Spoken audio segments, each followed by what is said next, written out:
Yes?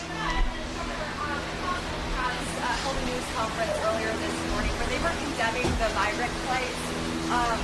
Representative Jeffries, he said, and I'm quoting him, he said, "You and Governor Abbott need to start acting like governors and stop acting like human traffickers." First, what is your response to that? And second, is there a second migrant flight going from Texas to Delaware right now? So when Biden is flying these people all over the fruited plain in the middle of the night, I didn't hear a peep out of those people, okay? I didn't hear a peep.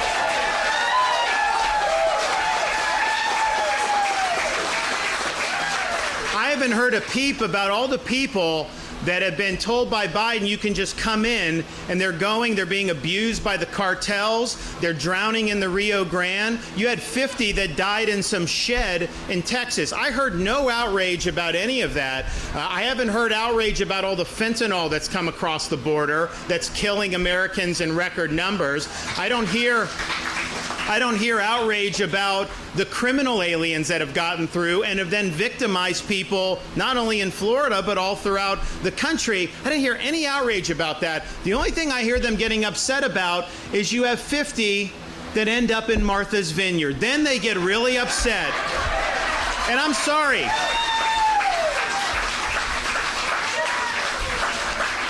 Those migrants were being treated horribly by Biden. They were hungry, homeless. They had no opportunity at all. The state of Florida, it was volunteer, offered transport to sanctuary jurisdictions because it's our view that, one, the border should be secured.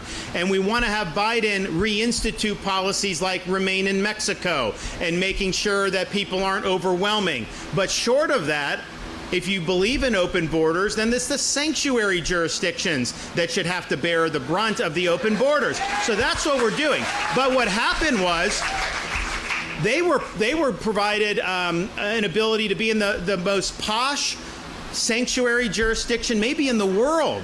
And obviously it's sad that Martha's Vineyard people deported them the next day.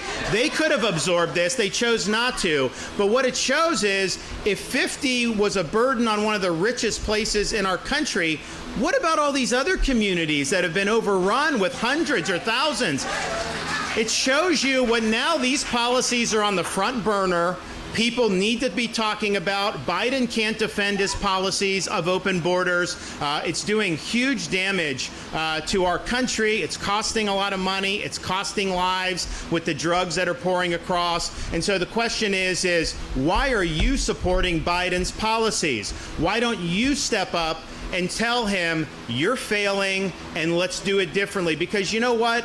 He inherited a border that wasn't like this. He has created the crisis.